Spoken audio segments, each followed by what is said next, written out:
Hello student, start કરીએ computer ફંડામેન્ટલની અંદર chapter number 1 introduction of computers. Chapter number 1ની અંદર નેક્સ્ટ પોઈન્ટ આવે છે સિમ્પલ મોડેલ ઓફ કમ્પ્યુટર્સ, જેની અંદર આપણે જોશું input devices, output devices, CPU, arithmetic and logic unit, control unit, internal memory and secondary storage devices.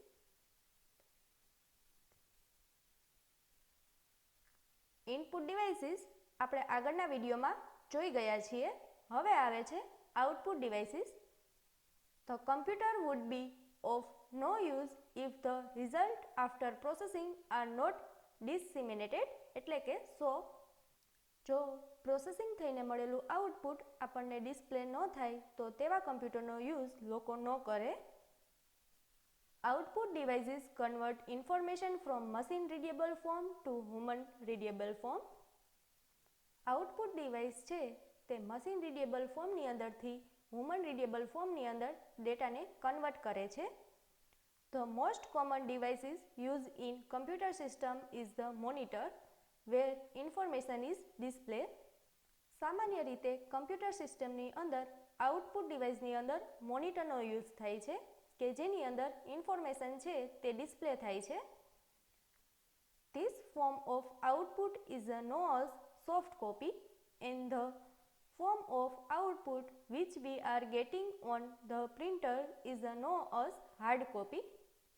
સ્ક્રીનની અંદર જે ઇન્ફોર્મેશન છે તે ડિસ્પ્લે થાય છે તેને સોફ્ટ કોપી તરીકે ઓળખવામાં આવે છે અને જે આઉટપુટ છે તે પ્રિન્ટર દ્વારા મળે છે તેને હાર્ડ કોપી તરીકે ઓળખવામાં આવે છે.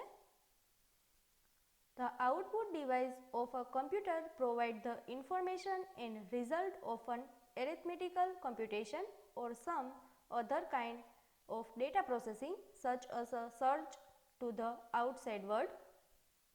આઉટપુટ ડિવાઇસ છે તે આપણને ઇન્ફોર્મેશન પ્રોવાઈડ કરે છે અને રિઝલ્ટ છે તે એરેથમેટિક કમ્પ્યુટેશન અથવા તો બીજી ઘણી બધી ડેટા પ્રોસેસિંગ પર આધાર રાખે છે. Commonly used output unit are printer and visual display unit એટલે કે VDU, also known simple as screen. સામાન્ય રીતે અત્યારે આઉટપુટ ડિવાઇસની અંદર પ્રિન્ટર અને VDUનો યુઝ થાય છે. VDU એટલે કે વિઝ્યુઅલ ડિસ્પ્લે યુનિટ કે જેને સ્ક્રીન તરીકે પણ ઓળખવામાં આવે છે. VDU કેન ઇન્ક્લુડ મોનિટર એટલે કે CRT, LCD, LED, plasma, etc. types of devices. Monitor, LCD, LED, plasma જેવી ટાઈપના ડિવાઇસીસને VDU તરીકે ઓળખવામાં આવે છે. Output data can also be sent to USB stick and other type of data storage card such as those used by digital camera. Output device છે તે USB stick અને બીજા ઘણા ડેટા સ્ટોરેજ કાર્ડ જેવા કે ડિજિટલ કેમેરા છે તેને data send કરી શકે છે. Output can also B uploaded to the internet via a communication devices. Output છે તે કમ્યુનિકેશન ડિવાઇસીસની મદદથી ઇન્ટરનેટ પર પણ અપલોડ કરી શકાય છે. All output peripheral devices perform the following function. બધા જ આઉટપુટ ડિવાઇસીસ નીચેના જે ફંક્શન છે તે પ્રમાણે પરફોર્મ કરે છે. ફર્સ્ટ આવે છે accept output data and instruction from the computer. Output device છે તે કમ્પ્યુટર પાસેથી પ્રોસેસ થઈને મળેલો ડેટા અથવા તો ઇન્સ્ટ્રક્શનને લે છે. નેક્સ્ટ આવે છે convert it to a form that the outside world can understand. Computer પાસેથી આવેલો ડેટા મશીન રીડેબલ ફોર્મની અંદર હોય છે તેથી તેને માણસ સમજી શકે તે ફોર્મની અંદર કન્વર્ટ કરે છે. નેક્સ્ટ આવે છે supply that converted data to outside world અને પછી કન્વર્ટ થયેલો ડેટા આપણને ડિસ્પ્લે કરાવે છે. A device that can receive data from computer or another device and create output with that data is called output device. જે device computer પાસેથી data અથવા તો ઇન્ફોર્મેશન લે છે અને આપણને ડિસ્પ્લે કરાવે છે તેવા ડિવાઇસને આઉટપુટ ડિવાઇસ તરીકે ઓળખવામાં આવે છે. Example of various output device are as. ઘણી જાતના આઉટપુટ ડિવાઇસ હોય છે જે નીચે પ્રમાણે છે. ફર્સ્ટ આવે છે monitor. A monitor is an output device that is responsible for receiving data from a computer and displaying that information as text or image for user to see. Monitor છે તે કમ્પ્યુટર પાસેથી ડેટાને લે છે અને text અથવા તો ઇમેજના સ્વરૂપમાં તે ઇન્ફોર્મેશનને ડિસ્પ્લે કરાવે છે જેને યુઝર જોઈ શકે છે. નેક્સ્ટ આવે છે projector. Get data from a computer and display or project the same information onto a screen or a wall. Projector છે તે કમ્પ્યુટર પાસેથી ડેટા લે છે અને તે ઇન્ફોર્મેશનને સ્ક્રીન અથવા તો વોલ પર ડિસ્પ્લે કરાવે છે. Projector can not directly accept data from a user and send that data to another device. Projector છે તે યુઝર પાસેથી ડેટા લઈ અને બીજા ડિવાઇસીસને સેન્ડ કરી શકતો નથી. નેક્સ્ટ આવે છે speakers. Receive sound signal from a computer and then play that sound signal and those we hear song or music or any other audio. Speaker છે તે કમ્પ્યુટર પાસેથી સાઉન્ડ સિગ્નલ લે છે અને તેને પ્લે કરે છે. તે સાઉન્ડ સિગ્નલ અલગ અલગ જાતના હોઈ શકે છે જેમ કે સોંગ, મ્યુઝિક અથવા તો બીજા ઘણા ઓડિયો. નેક્સ્ટ આવે છે સીપીયુ. સીપીયુનું full form central processing unit છે. The unit where all the processing is done is called a CPU. જે યુનિટની અંદર બધી જ પ્રોસેસિંગ કરવામાં આવે છે તેને સીપીયુ તરીકે ઓળખવામાં આવે છે. It contain many other unit under it. સીપીયુની અંદર ઘણા અલગ અલગ યુનિટ રહેલા છે. CPU is mostly term as the brain of computer because everything get done from here.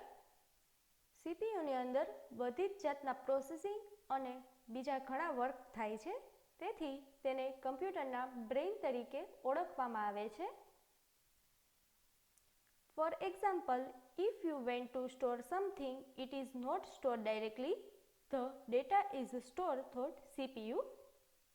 Four example, તમે કોઈ પણ જાતનો ડેટા સ્ટોર કરવા માગો છો તો તે ડેટા સીધો જ સ્ટોર થતો નથી, તે પહેલાં સીપીયુ પાસે જાય છે અને પછી જ તે ડેટાને સ્ટોર કરે છે. If you want to print something or display something, it not printed or displayed directly. It get through CPU.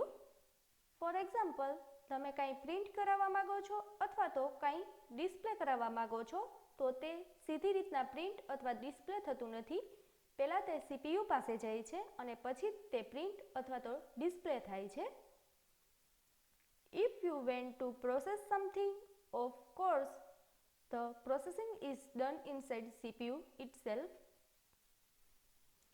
For example, તમે કોઈ પણ જાતની પ્રોસેસિંગ કરવા માગો છો તો તે પ્રોસેસિંગ CPUની અંદર થાય છે.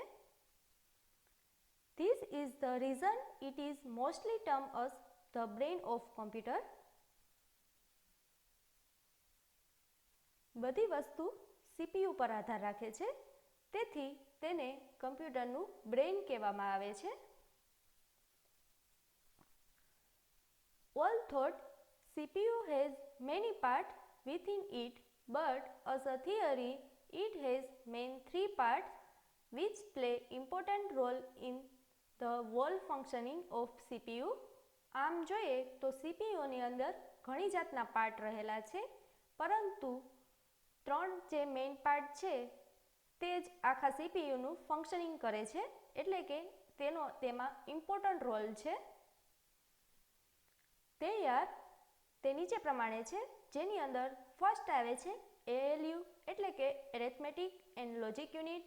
સેકન્ડ આવે છે CU એટલે કે કંટ્રોલ યુનિટ. થર્ડ આવે છે ઇન્ટરનલ મેમરી. ફર્સ્ટ આવે છે ALU એટલે કે arithmetic and logic unit. It actually process data. ALU છે તે ડેટા પર પ્રોસેસ કરવાનું કામ કરે છે. The operation perform by the ALU are usually mathematical calculation or logic operation. Mathematical calculation અથવા તો લોજિક ઓપરેશન જેવા ઓપરેશન ALU ની અંદર પરફોર્મ કરવામાં આવે છે. It also does comparison and take decision. ALU છે તે કમ્પેરિઝન કરે છે અને ડિસિઝન પણ લે છે. In some computer processor, the ALU is divided into an AU and LU. ઘણી જાતના પ્રોસેસરની અંદર ALU ને AU અને LU ની રીતે ડિવાઇડ કરવામાં આવે છે. The AU perform the arithmetic operation and the LU perform the logical operation. ની અંદર AU છે તે arithmetic operation પરફોર્મ કરે છે અને LU છે તે logical operation પરફોર્મ કરે છે. The ALU can perform basic operations such as addition, subtraction, multiplication, division, etc. and does logical operation like greater than or equal to, less than or equal to, etc. ALU ની અંદર arithmetic ઓપરેશનની અંદર addition, subtraction, multiplication, division જેવા operation perform થાય છે અને logical ઓપરેશનની અંદર greater than or equal to, less than or equal to જેવા ઓપરેશન પરફોર્મ થાય છે. Whenever calculation are required, the control unit transfer the data from storage unit to ALU. Once the computation are done, the result are transformed to the storage unit by the control unit and then it is sent to the output unit for displaying result. જે data પર કેલ્ક્યુલેશનની જરૂર હોય તેવો data storage unit પાસેથી ALU પાસે જાય છે અને તેના પર કમ્પ્યુટેશન થાય છે. પછી તે કંટ્રોલ યુનિટ દ્વારા સ્ટોરેજ યુનિટ પાસે જાય છે અને સ્ટોર કરે છે અને પછી સ્ટોરેજ યુનિટ છે તે આઉટપુટ યુનિટને ડેટા સેન્ડ કરે છે અને તે ડેટા આપણને ડિસ્પ્લે થાય છે. સેકન્ડ આવે છે CU જેનું ફૂલ ફોર્મ કંટ્રોલ યુનિટ છે. It controls the movement of data and program instruction into and out of the CPU and to control the operation of the ALU. CPU ની અંદર data અને instruction આવે છે અને process થઈને જાય છે તેના પર અને ALU છે તે જે ઓપરેશન પરફોર્મ કરે છે તેના પર CU છે તે કંટ્રોલિંગનું કામ કરે છે. In short, its main function is to manage all the activity within the computer system. Computer સિસ્ટમની અંદર CU છે તે બધી જ એક્ટિવિટીને મેનેજ કરવાનું કામ કરે છે. All computer work by following a set of program instruction. બધા જ જે કમ્પ્યુટર છે તે નીચે આપેલી પ્રોગ્રામિંગ ઇન્સ્ટ્રક્શન છે તેના પ્રમાણે જ વર્ક કરે છે. When a program executes, it is first loaded into the main memory. જ્યારે પ્રોગ્રામ છે તે એક્ઝિક્યુટ થાય છે ત્યારે તે પહેલી વખત મેઇન મેમરીની અંદર લોડ થાય છે. The CU then fetch an instruction from the main memory into register, decode it and send control signal to other component of the computer, alternatively known as fetch execute cycle. પછી CU છે તે main મેમરીની અંદરથી instruction લઈ તેને રજિસ્ટરની અંદર મૂકે છે અને ડીકોડ કરે છે અને પછી તે કંટ્રોલ સિગ્નલ દ્વારા બીજા કમ્પોનન્ટ સુધી તે ઇન્ફોર્મેશન અથવા તો ઇન્સ્ટ્રક્શનને પહોંચાડે છે. આને કારણે જ તેને ફેચ એક્ઝિક્યુટ સાયકલ તરીકે પણ ઓળખવામાં આવે છે. થર્ડ આવે છે internal memory. As far as memory term is concerned, there are many types of memory, for example primary memory and secondary memory. Memory શબ્દ ઉપરથી સમજીએ તો બે જાતની મેમરી હોય છે, જેમ કે પ્રાઇમરી મેમરી અને secondary memory. Within primary memory also there are different types of memories, and within secondary memory also there are different type of memories. Primary મેમરીના પણ ઘણા અલગ અલગ ટાઈપ્સ છે અને સેકન્ડરી મેમરીના પણ ઘણા અલગ અલગ ટાઈપ્સ છે. Here we are discussing about CPU's internal memory. હવે આપણે CPUની ઇન્ટરનલ મેમરી વિશે વાત કરીએ. RAM એટલે કે random access memory is different which store the data and mainly software which are loaded. RAM છે તે અલગ છે, તે ડેટા અને સોફ્ટવેરને પોતાની અંદર સ્ટોર કરે છે અને પછી તે લોડ થાય છે. Here we are discussing about internal memory which CPU use for itself till the data get processed. જ્યારે ડેટા પર પ્રોસેસ થાય છે ત્યારે તે ડેટા ઇન્ટરનલ મેમરી પોતાની અંદર સ્ટોર કરીને રાખે છે. Internal memory, also called main memory or primary memory, consists of fully electronic device that store data and program instruction. Internal મેમરીને મેઇન મેમરી અથવા તો પ્રાઇમરી મેમરી તરીકે પણ ઓળખવામાં આવે છે, જે ફૂલી ઇલેક્ટ્રોનિક ડિવાઇસ છે કે જે ડેટા અને પ્રોગ્રામ ઇન્સ્ટ્રક્શનને પોતાની અંદર સ્ટોર કરે છે. Main memory is divided into many separated locations and each location is identified by an address. Main memory છે તે અલગ અલગ પાર્ટની અંદર ડિવાઈડ થયેલી છે, તેના એડ્રેસ પરથી તેને આઈડેન્ટિફાઈ કરી શકાય છે. નેક્સ્ટ આવે છે secondary storage devices. Secondary storage technology refer to storage device and storage media that are not directly accessible by a computer. Secondary storage technology ને સ્ટોરેજ ડિવાઇસીસ અને સ્ટોરેજ મીડિયા તરીકે ઓળખવામાં આવે છે કે જેને કમ્પ્યુટર ડાયરેક્ટ એક્સેસ કરી શકતું નથી. Example of secondary storage devices include external hard drive, USB flash drive and tape drives.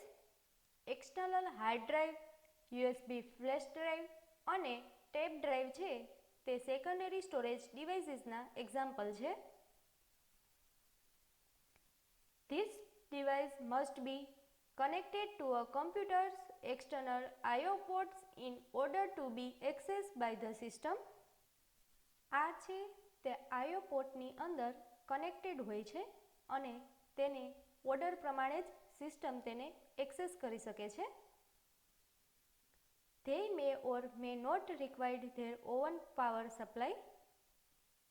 તેને તેના પોતાના પાવર સપ્લાયની જરૂર રહે છે અથવા તો રહેતી નથી. Example of secondary storage. નીચેના એક્ઝામ્પલ છે તે સેકન્ડરી સ્ટોરેજના છે, જેની અંદર ફર્સ્ટ આવે છે હાર્ડ ડ્રાઈવ, નેક્સ્ટ આવે છે સોલિડ સ્ટેટ ડ્રાઈવ, નેક્સ્ટ આવે છે USB થંબ ડ્રાઈવ, નેક્સ્ટ આવે છે SD કાર્ડ, નેક્સ્ટ આવે છે CD, નેક્સ્ટ આવે છે DVD, નેક્સ્ટ આવે છે ફ્લોપી ડિસ્કલેટ, નેક્સ્ટ આવે છે ટેપ ડ્રાઈવ.